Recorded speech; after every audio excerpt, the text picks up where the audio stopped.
C'est un lac naturel, créé par l'action des volcans et des glaciers il y a des millions d'années.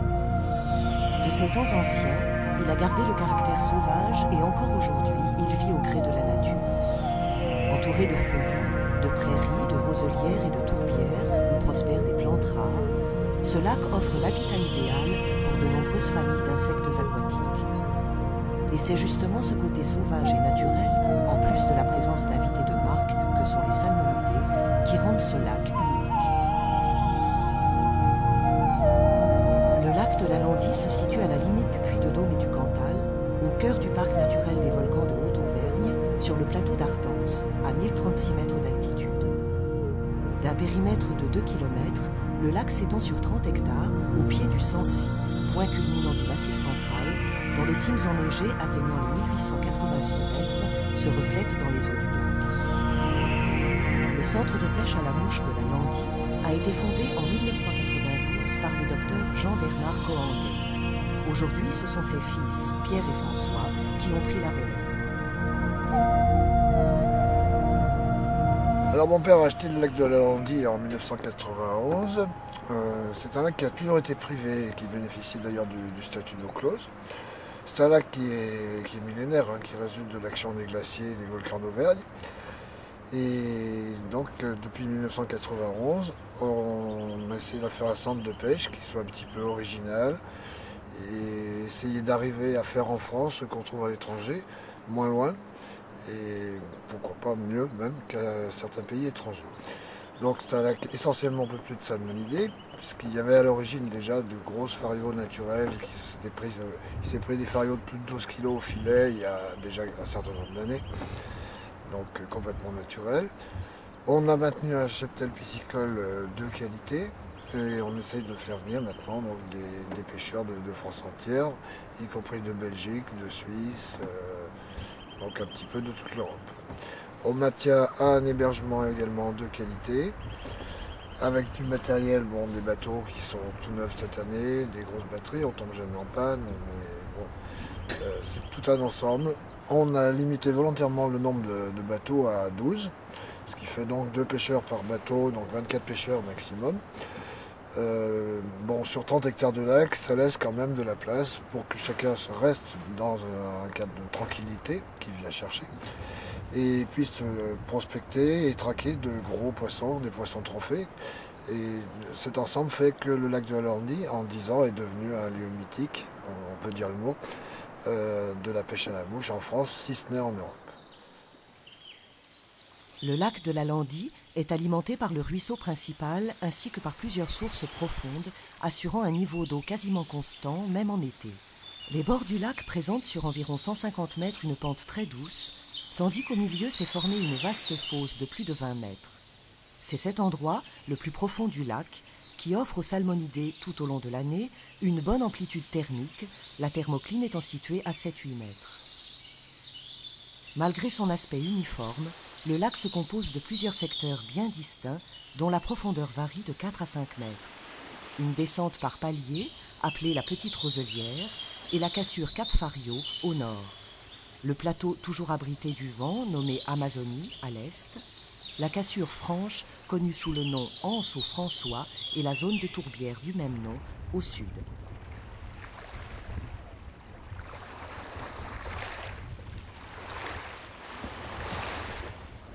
Plusieurs espèces de salmonidés cohabitent dans le lac. Les plus représentées sont 2 variétés de truites arc-en-ciel, toutes les 2 particulièrement bien adaptées à la vie lacustre. Il s'agit de la truite Steelhead, originaire du nord-ouest des États-Unis et de Colombie-Britannique, la plus recherchée à cause de sa remarquable combativité et qui se reproduit dans le lac. La deuxième est la truite Kamloops, qui vient du lac qui porte le même nom, situé en Colombie-Britannique.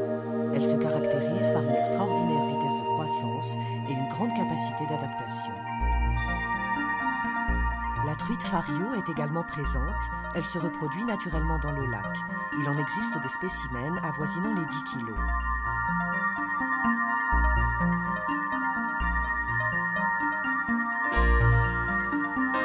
Le broding est issu du croisement d'un mâle de saumon de fontaine et d'une femelle d'omble chevalier.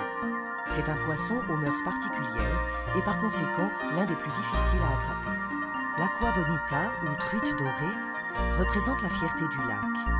Ce poisson rare est originaire du cours supérieur de la rivière Kern en Californie, ainsi que des torrents de la Sierra Nevada. Elle se laisse souvent apercevoir à la surface du lac, qu'elle parcourt inlassablement, même par grande chaleur. Le dernier habitant de la Landie est l'Ouananiche, une autre perle de ce lac. C'est une variété du saumon qui ne vit qu'en eau douce. Il est très recherché par les pêcheurs de la Landie, car extrêmement vorace et très combatif. De plus, il est actif tout au long de l'année et se nourrit volontiers à toutes les profondeurs. C'est François Cohandet qui a pour tâche de faire cohabiter harmonieusement toutes ces espèces venues d'ailleurs, d'assurer une qualité d'eau irréprochable afin d'éviter les maladies. À la Landie, nous essayons de gérer le plan d'eau de façon à ce que les pêcheurs trouvent toujours des poissons en activité. Et donc c'est pour ça que nous faisons des empoisonnements assez réguliers avec une grande diversité de poissons. Ça présente l'intérêt majeur d'avoir des poissons toujours en activité. Enfin toujours, c'est pas toujours le cas parce que la nature domine quand même, il y a des influences extérieures. Mais chaque poisson a ses particularités et on aura des poissons qui seront plus actifs en début de saison ou en fin de saison ou au contraire au cœur de l'été. Par ailleurs, il faut également veiller à respecter la capacité de ce milieu, de cet écosystème, de ne pas surcharger le plan d'eau au niveau des salmonidés, de façon à ce qu'ils trouvent toujours des poissons fourrages et des insectes pour assurer leur croissance. Donc ici, on respecte une densité de poissons qui ne dépasse pas 200 kg de salmonidés à l'hectare. Donc il faut également respecter un certain turnover pour les salmonidés de façon à ce que les poissons ne soient pas trop éduqués et ne deviennent pas trop difficiles à prendre. Donc c'est pour ça qu'ici on a trouvé un équilibre entre le no-kill intégral et la conservation complète des captures, et chaque pêcheur garde en moyenne une truite dans sa journée. Au niveau donc de la gestion de l'écosystème, nous surveillons tous les paramètres d'oxygène, de température, de pH également. Nous avons ici des eaux qui sont d'un pH pratiquement neutre à 6,8, mais par contre très pauvres en calcium. Alors périodiquement nous faisons un amendement de chaux pour avoir une eau un peu plus riche en calcium, ce qui favorise un peu la croissance. Nous avons ici des croissances qu'on a pu observer qui sont entre 5 et 10 cm par an. Ça dépend évidemment des variétés de salmonidés. Les poissons trouvent dans le lac une grande variété d'insectes, mais également de poissons fourrages, des vairons, des rotangles. Il y a également l'état naturel des perches, des carpes, des tanches. Et au niveau des insectes, la majorité des insectes présents, ce sont des chironomes, des diptères. Il y a également des trichoptères, un petit peu d'éphéméroptères, plus les insectes terrestres qui sont les fameuses babarottes, les hannetons des fougères, essentiellement au mois de juin. Plus tard dans la saison, les fourmis, au mois de septembre. Alors bien sûr, dans la mesure où on introduit des poissons, il ne faut pas introduire des maladies avec ces poissons. Donc il faut veiller à bien choisir les poissons, ne pas multiplier éventuellement les fournisseurs, ça serait une grosse erreur. Plutôt travailler avec des gens avec qui on travaille en confiance, ce qui n'empêche pas effectivement d'effectuer des contrôles, voire des quarantaines si nécessaire. Grâce à la qualité de ce plan d'eau et à la richesse de son écosystème, nous avons la chance d'avoir des poissons qui profitent jusqu'à des tailles de 4 ou 5 kg. C'est ce que viennent un peu chercher les pêcheurs ici, c'est un petit peu la part du rêve. Et nous, même si nous pratiquons la conservation des captures à partir de 50 cm, nous avons chaque année des poissons qui sont là depuis plusieurs années et qui pèsent 4, 5 ou plus, qui sont pris, et ce qui fait un petit peu la réputation de la Landie aussi. Chaque année, au mois d'avril, pour l'anniversaire de son fils Damien, Michel Dargent lui offre un séjour de pêche au lac de la Landie. Lequel se réjouit le plus de cette venue, le père ou le fils, difficile à dire, car ils sont tous les deux passionnés de pêche et surtout amoureux de ce lac dont ils ne se lassent jamais. Selon eux, la Landie, ce n'est pas un simple réservoir, car ici les poissons se méritent, et parce que ce lac réserve toujours des surprises, des bonnes ou des mauvaises, mais surtout parce qu'il cache bien ses secrets. Il y aurait dans les profondeurs du lac des grosses farios de souche. Des poissons de plus de 9 kilos ont déjà été pris. Et puis, il y a Olympe et Frédéric Jeudi, responsables du lac. Ils sont là 240 jours par an, de la mi-mars à la mi-septembre, période d'ouverture du centre, 24 heures sur 24, pour accueillir, pour informer, pour conseiller, pour guider, pour dépanner. Ils s'occupent de tout simplement. Streamer ou en arf. Voilà. Mais dès que le vent tombe un peu, de toute façon, elle monte en surface sur les pyroverts. Sur les petits pyroverts, ouais, bien sûr. Mais à cette époque de l'année, de toute façon, le poisson est actif, quoi. On arrive toujours à en attraper quelques-uns. Voilà.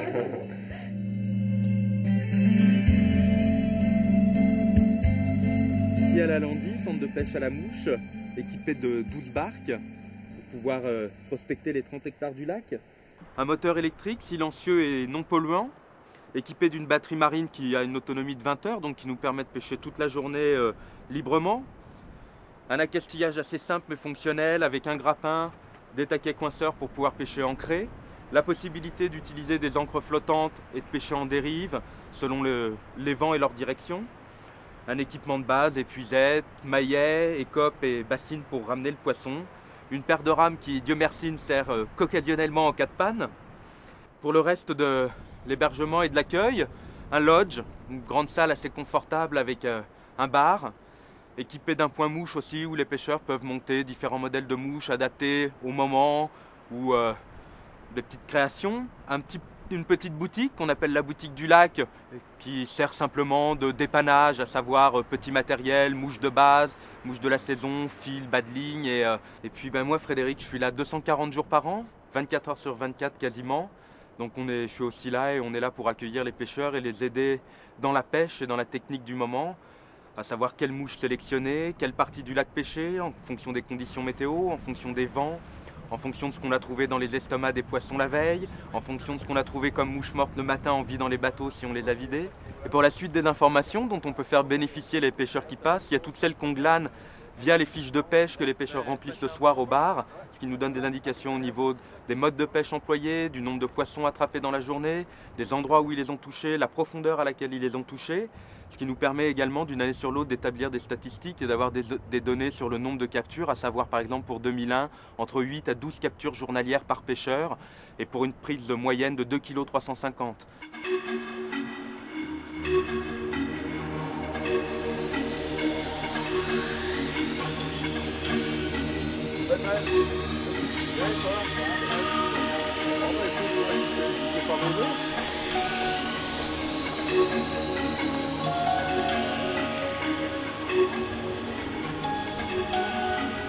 Pour Michel et Damien, la première sortie de l'année sur le lac de la Landie, c'est un peu comme le jour de l'ouverture de la pêche privée.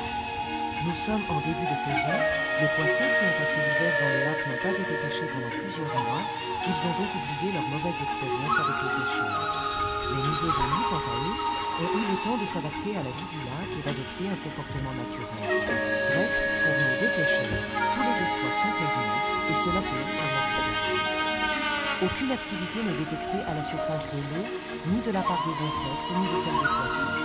Dans ces conditions, sans aucune hésitation, Michel décide de démarrer un streamer avec un modèle en peau de lapin de couleur noire. La prise de cette belle arc confirme que c'était le bon choix.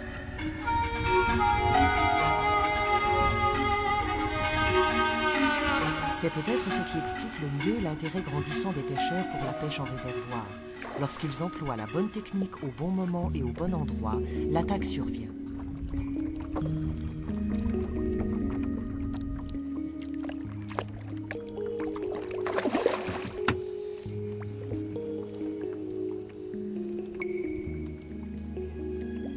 Quatre empoisonnements pour 2 tonnes de poissons sont effectués annuellement.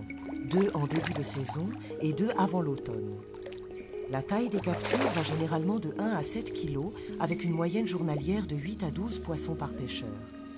Il se produit également chaque année plus de 2000 casses lors des combats, une grande partie des pêcheurs n'étant pas habitués à la confrontation avec des poissons d'une telle taille.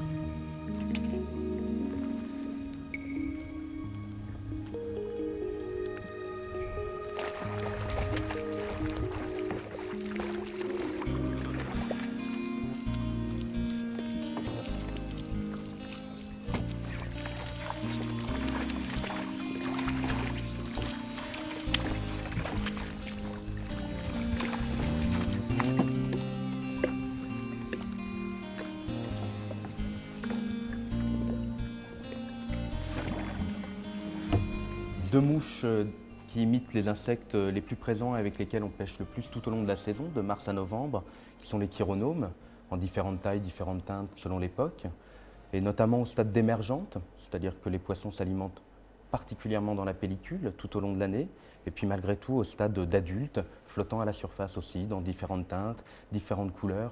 Il y a 1250 espèces en France, on en a bien au moins 50-60 sur le lac déjà tout au long de la saison, donc un modèle qui est décliné après avec plein de variantes.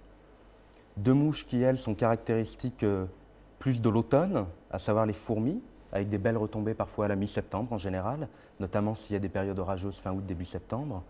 Et puis une imitation d'un gros trichoptère, un gros sedge, à abdomen orange et en poil creux de chevreuil. Une variété d'espèces qu'on rencontre notamment beaucoup dans le ruisseau, qui alimente le lac, et avec au moins une vingtaine d'espèces de sedge qu'on rencontre particulièrement en l'automne, quelques espèces plus petites qu'on rencontre également au mois de mai-juin. Le choix de la mouche est évidemment en ce milieu aussi important qu'ailleurs. Parmi les nombreuses espèces d'insectes présentes dans le lac, il y a les trichoptères. Cette imitation d'une grosse frégane, dont les éclosions se produisent au mois d'octobre, est montée sur un hameçon numéro 10. Le corps est réalisé en enroulant par spire jointive une longueur de latex orange. La soie de montage est de même couleur. Les ailes sont imitées par une pincée de poils de cheveux.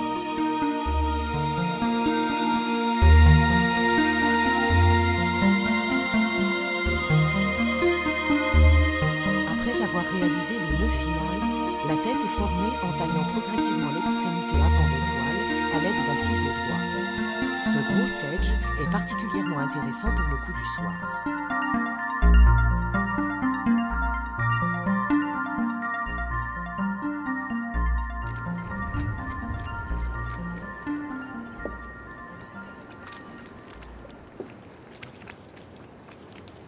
Alors moi j'ai le grand plaisir de pêcher depuis plusieurs années avec mon fils qui partage la même passion pour la pêche à la mouche que moi.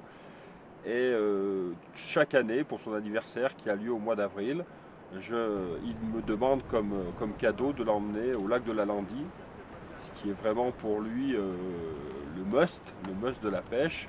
D'ailleurs il a commencé à faire ses premiers poissons.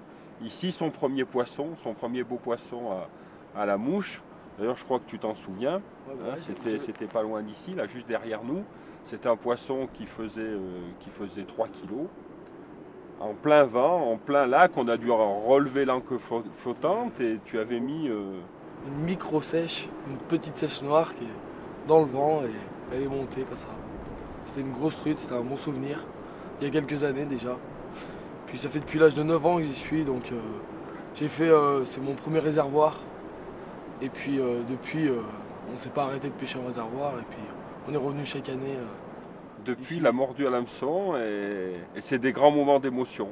Partager la pêche à la mouche avec son fils, bon c'est vrai qu'on pêche dans des lieux un peu mythiques comme la Landie, mais on pêche aussi dans des rivières plus simples, des rivières pleines, des rivières, et on prend le même plaisir et un peu partout en France, quoi. On est prêt à se déplacer partout pour assouvir cette passion qui nous conduit parfois à faire boucler nos valises, à faire beaucoup de kilomètres, à monter la tente, à dormir au bord de l'eau et voilà, c'est une chose qu'on aime partager ensemble.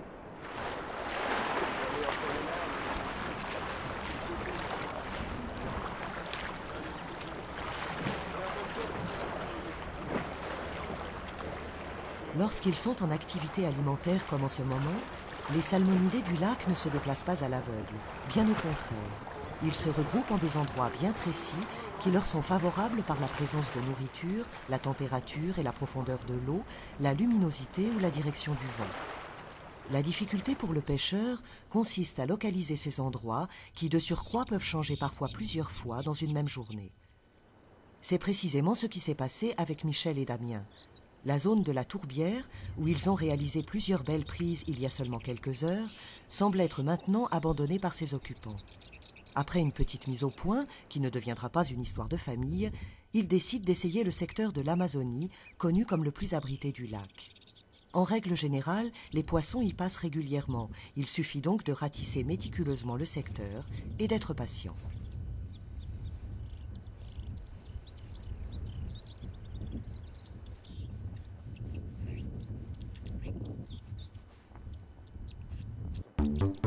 Encore une fois, c'était un choix judicieux.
Quand on vient à la Landie, on utilise du matériel classique, du matériel rivière, avec des cannes peut-être un peu plus grandes pour rivière un peu large, des cannes de 9 pieds.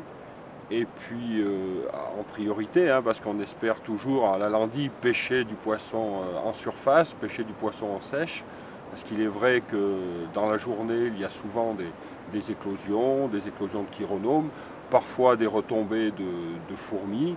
Quelquefois, au mois de juin, la célèbre babarotte, qui est le petit hanneton des fougères, et qui est très intéressant à pêcher en sèche. Et puis quand les conditions sont moins bonnes, que le vent se lève, que le poisson descend un peu en profondeur, à ce moment-là, on utilise du matériel avec des soies plongeantes, donc un peu plus lourd, des cannes de 9 pieds et demi, pour des soies de 7, 8, et puis des streamers classiques qu'on utilise un peu partout dans d'autres plans d'eau mouches. Ce matin, on devait pêcher en surface avec des petits chironomes, et puis les conditions de vent ont fait que le poisson n'était pas en surface, était beaucoup plus bas dans la couche d'eau. On a dû mettre des streamers et puis des soies plongeantes, et alterner aussi les couleurs. On s'est rendu compte qu'en début de matinée, elle prenait avec des streamers noirs, et puis au fil des heures, le blanc a mieux marché. Alors surtout, il faut alterner, ne pas hésiter à changer régulièrement la couleur. À un moment donné, ça va être sur du orange, ça peut être sur du noir, du marron, du vert. Donc ne pas hésiter à tout le temps changer son streamer, régulièrement du moins. Dès la fin août et pendant tout le mois de septembre, se produisent sur le lac d'importantes éclosions de fourmis volantes. Les poissons les gobent alors à longueur de journée. L'imitation présentée fait appel à un hameçon fin en fer numéro 16. Le corps est réalisé à l'aide de la soie de montage de couleur noire. Une goutte de vernis noir donne à la mouche l'aspect lisse et brillant, mais également assure une parfaite fixation de la soie. Deux pointes dacre blanc représentent les ailes de l'insecte. Une collerette réalisée avec un hacle noir imite les pattes, mais aussi garantit la parfaite flottaison de la mouche.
Tesser connaît bien la pêche en réservoir.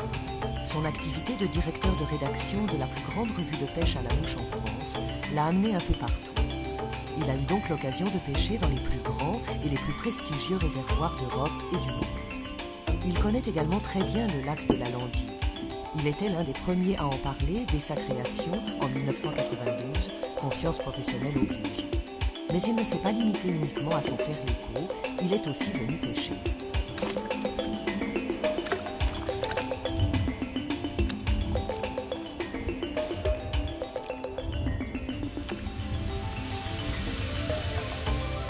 Connu et respecté pour son franc-parler et son objectivité, Jean a reproché à l'époque la présence excessive dans le lac de gros poissons qui obligeait à d'interminables combats.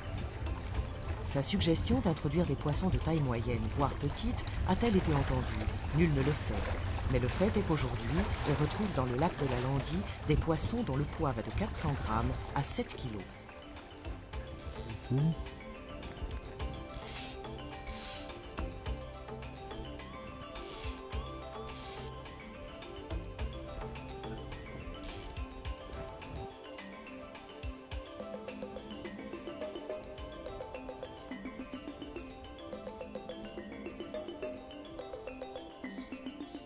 Vu la présence de vent de plus en plus fort, Jean n'hésite pas une seule seconde.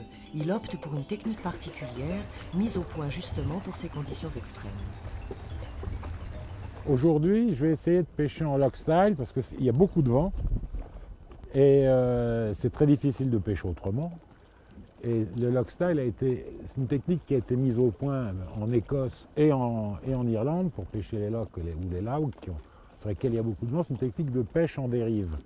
C'est-à-dire qu'on freine la dérive de la barque grâce à une ancre flottante que j'ai là.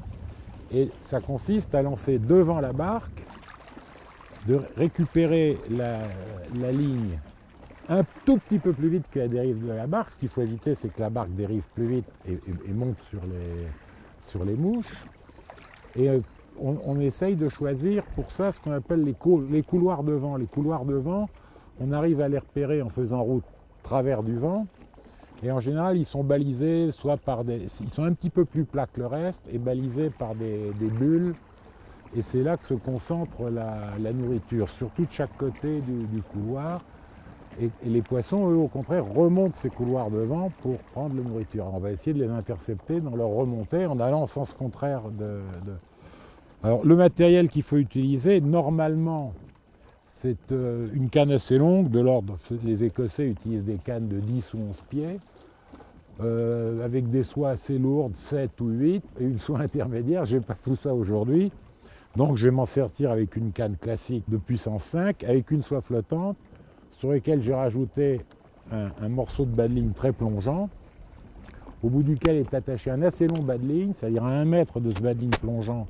une première mouche qui est censé imiter un insecte arrivant près de la surface, au milieu une nymphe en train de monter, et puis pour tenir tout ça droit, une nymphe assez lourde, de manière à ce que mon bas de ligne soit bien droit, que la partie plongeante ne descende pas au-delà de la mouche de pointe, ce qui se passerait si elle n'était pas lestée. Et on récupère, comme ça, doucement, et on sent la touche de façon très diverse. Quelquefois, la truite repousse la ligne, au contraire. On a l'impression que la dérive accélère. En fait, c'est une touche. Et c'est une technique qui est pas très très efficace, c'est un peu mécanique. Hein. On ne cherche pas de poisson, on pêche vraiment un couloir et on le ratisse. Mais aujourd'hui, ça me paraît être la seule solution possible, parce que le vent rend les lancers désagréables. Là, comme on a les lancers, on lance avec le vent derrière soi, et c'est pas la peine de lancer très loin, il suffit de lancer entre 12 et 15 mètres, ça suffit. C'est très facile, normalement avec une grande canne et une soie en double fuseau, on y arrive en un roulet pratiquement en 15 mètres.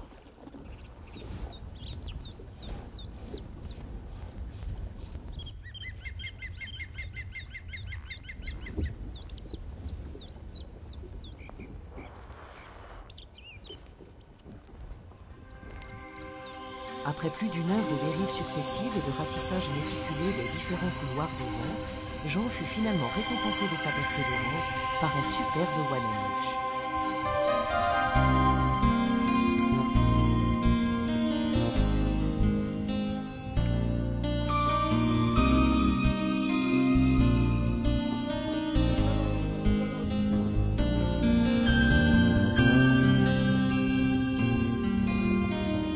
Ce poisson venant de Québec ne cesse d'intriguer par ses origines mystérieuses. Son nom, qui lui aurait été donné par les Indiens, signifierait « petit saumon », pour le distinguer d'un autre plus grand et plus connu, Salmo-Salar. Selon les scientifiques, Salmo-Sebago serait tout simplement un saumon atlantique devenu sédentaire lors de la dernière glaciation, suite à divers phénomènes géologiques.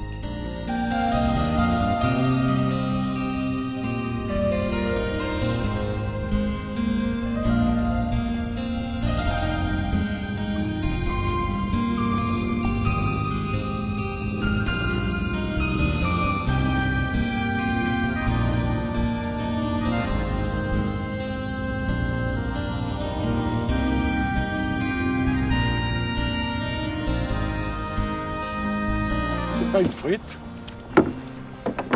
c'est un saumon landlock, un Wanenich, un mâle, avec un bec bien marqué, des grosses dents, un joli poisson qui doit faire 2 kg ou 2,5 kg, et qu'on va remettre à l'eau rapidement parce qu'il doit commencer à en avoir un peu assez.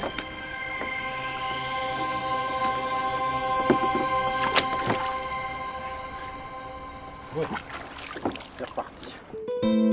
Ce modèle est l'imitation d'un chironome émergent. Il est réalisé grâce à un montage dit suspending qui permet à la mouche de se tenir verticalement dans la pellicule. L'hameçon utilisé est un numéro 16, la soie de montage est de couleur beige. Une touffe de Z long blanc est utilisée pour réaliser le toupet. C'est lui qui va assurer la position verticale de la mouche dans la pellicule ainsi que sa parfaite visibilité sur l'eau. Le corps est créé à l'aide d'un dubbing synthétique réalisé avec du Z long de couleur vert olive. Quelques enroulements du dubbing de lièvre représentent le thorax de l'insecte.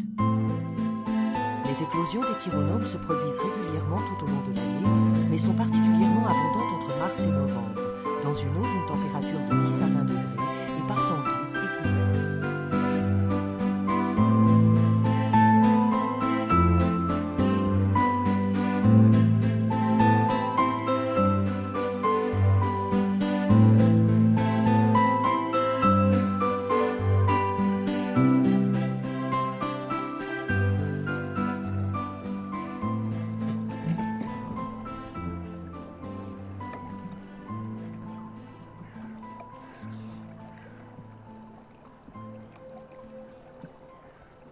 Hervé Thomas est l'ancien responsable de la Landie.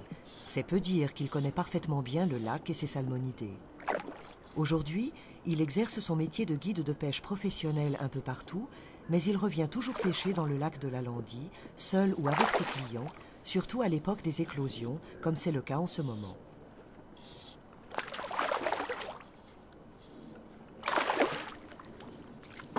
Lorsque les conditions sont particulièrement favorables, souvent en fin de journée, quand le vent se calme et que la surface du lac devient lisse tel un miroir, en quelques secondes seulement, ça démarre. On aperçoit en premier l'envol des insectes, puis des gobages, trahissant la présence des poissons en train de happer les insectes en train d'éclore. Les prises se succèdent alors à un rythme soutenu, et il faut profiter au maximum de ce moment béni, qui en général est aussi éphémère que la vie des insectes qui s'envolent.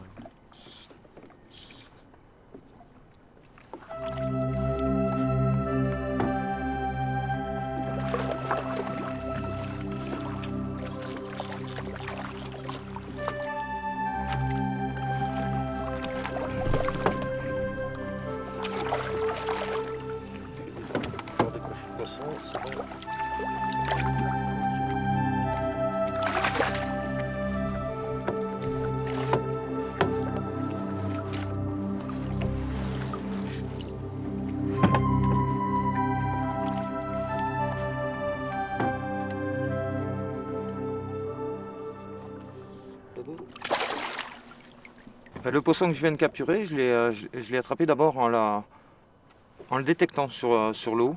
Je regarde où se trouve le poisson, où peuvent gober des poissons. Ensuite, j'essaye de croiser la trajectoire du poisson avec mes mouches. En l'occurrence, des émergentes de chironome. Ce sont des mouches qui flottent dans la pellicule, très à ras de l'eau, la surface.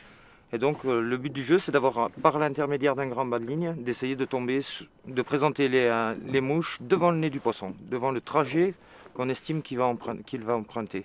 Alors pour ça, j'ai deux mouches, donc une en potence avec une potence très courte qui va rester vraiment dans la pellicule avec son corps qui plonge sous l'eau, donc le poisson le voit assez bien dans les vagues, et une deuxième qui est un petit peu plus flottante avec un petit croupion en cul de canard blanc qui permet de repérer la ligne et de savoir exactement si on va être sur la trajectoire du poisson ou pas. Dans ce cas-là, si on est à côté, il suffit de relancer à nouveau très vite pour lui représenter.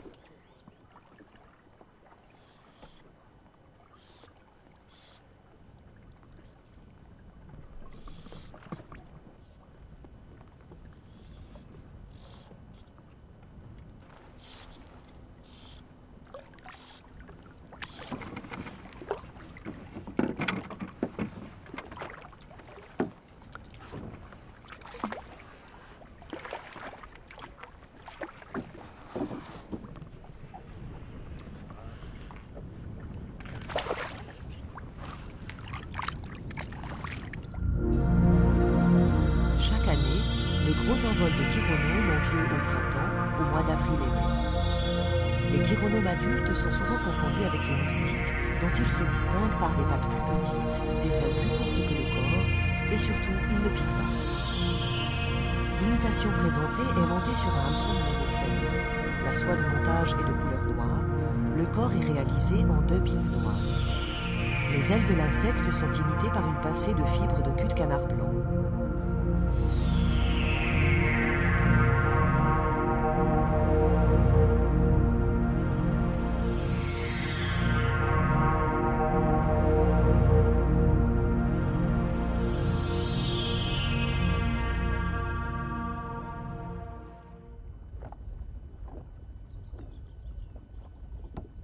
Très souvent négligé, le coup du matin peut s'avérer pourtant très riche en émotions. Bon, c'était une bonne matinée, on s'est levé de bonne heure. Et finalement, on a bien fait de faire le coup du matin. Alors, on n'a pas pu le faire en sèche parce qu'il n'y avait pas encore d'éclosion, c'était trop tôt. Par contre, il y avait quelques gros poissons qui étaient le long des berges, certainement à la recherche de vairons, parce qu'il y en a aussi pas mal dans le lac. Et puis, on avait monté 2 streamers, un streamer noir en potence et un streamer marron avec un tag orange un peu pour ressembler à la fraie du vairon. Et c'est là-dedans que le poisson a tapé. C'est un beau poisson qui doit faire dans les 5 kilos. Les frères Courcial, Bernard et Jean-Michel, habitent dans la région. Il suffit d'un simple coup de fil de la part de Frédéric, les informant que des éclosions ont eu lieu, et les voilà sur le lac. Ce matin-là, la pêche a été très bonne. Donc j'habite pas très loin d'ici, à une 60aine de kilomètres. J'ai la chance de pouvoir venir souvent. Et donc je connais assez bien les habitudes des truites du lac. Et ce matin, donc on en a fait 5. On en a gardé 2 qui sont assez belles, 2 beaux poissons, qui ont la particularité d'avoir des nageoires qui sont bien faites. Et des belles queues. Donc on les a fait au streamer. Avec un streamer, souvent le poisson, ce genre de poisson prend ce type de streamer et une bille avec une peau de lapin fuchsia. Donc c'est des poissons qui se sont assez bien battus puisque la plus grosse m'a sorti environ 50 mètres de backing. Donc ça a duré un quart d'heure pour les sortir. Voilà. Mais c'est vraiment un plaisir surtout quand on peut venir souvent comme moi, c'est vraiment un grand plaisir.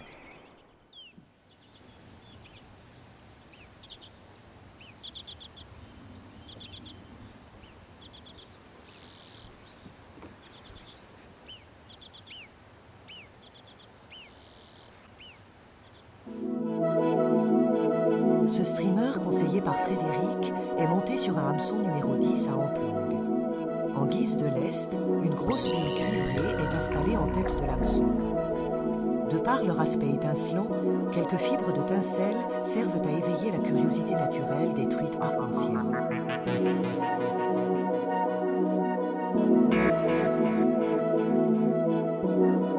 Le corps est entièrement réalisé à l'aide d'une dizaine de centimètres de peau de lapin de couleur blanche. Une extrémité de la languette repose sur la hampe de l'hameçon, imitant le corps de l'alevin, tandis qu'une autre est enroulée tel un hacle devant la bille pour imiter les nageoires et augmenter ainsi la gamme de vibrations.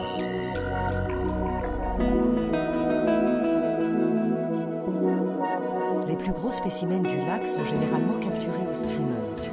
Il en existe un très grand nombre de modèles qui se déclinent en différentes tailles et en divers coloris.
Cette année, pour son anniversaire, Damien n'a pas eu la grosse truite de ses rêves.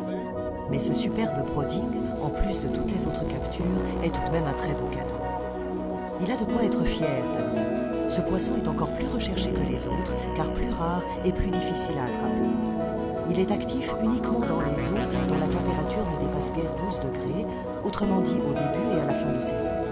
Il monte alors volontiers se nourrir à la surface. Le reste de l'année, il quitte rarement les profondeurs et son territoire de chasse se limite à la zone située au milieu du lac. Celui-ci s'est laissé tromper par un des deux streamers montés en potence, en l'occurrence celui situé en pointe de couleur noire.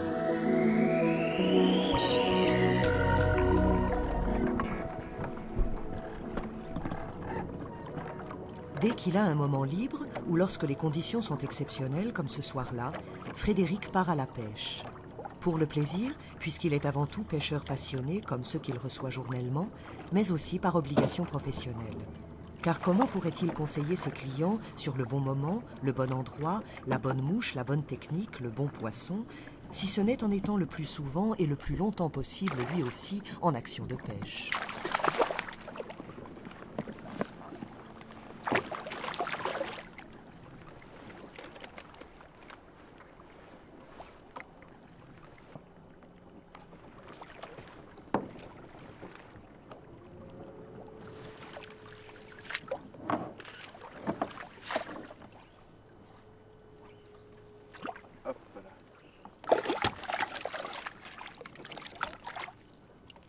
Voilà, une jolie petite arc, prise avec une émergente de chironome.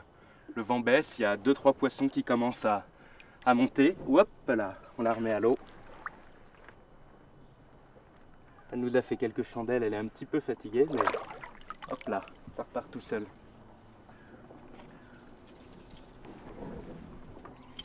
Voilà, un petit train de grand classique à la Landie, puis la pêche en lac, un train de chiro, 2 émergentes, un olive, un noir pour voir la tendance du moment. Puis si le vent baisse, ça va être bien en plus. Voilà, au streamer. Streamer olive, Damien. Elle a pris le streamer du bas, là, le petit streamer olive. Elle n'est pas très grosse, mais elle est vigoureuse.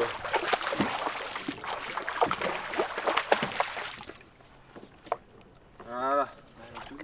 Ah, un joli poisson.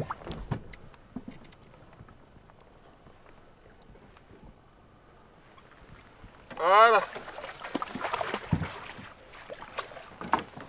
Elle est bien.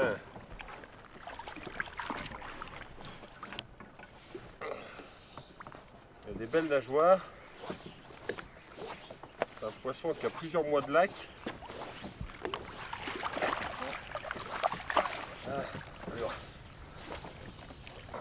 prendre la liberté.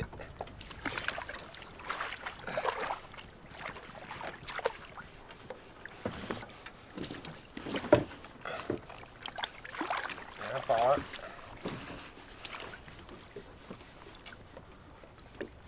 Voilà. Belle nageoire, un beau poisson. Il va repartir comme si de rien n'était. Voilà.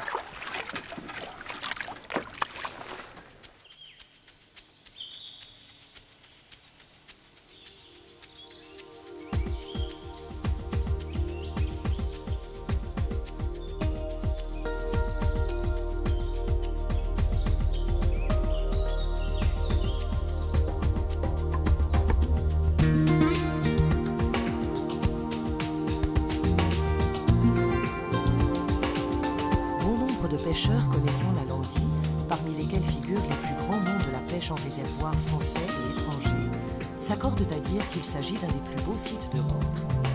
Car il est le seul et l'unique à offrir la possibilité de pêcher des poissons exceptionnels aussi bien par leur taille que par leur qualité et leur combativité, dans un milieu naturel et sauvage, parfaitement sauvegardé et préservé à l'écart de toute urbanisation intensive. Autour du lac, il n'y a pas une route, pas un pied.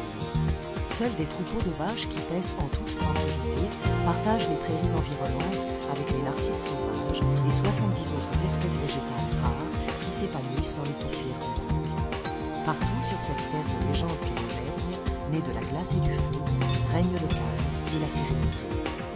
Non loin de la Landie se trouve le lac Chauvet, d'une richesse extraordinaire. Il occupe un cratère de marbre basaltique de 53 hectares, profond de 63 mètres. Ces eaux pures et oxygénées renferment une des rares souches de corégones qui se reproduisent naturellement. D'innombrables ruisseaux parcourent les sous-bois, peuplés de truites fariaux sauvages qui y prospèrent grâce à l'exceptionnelle pureté des eaux.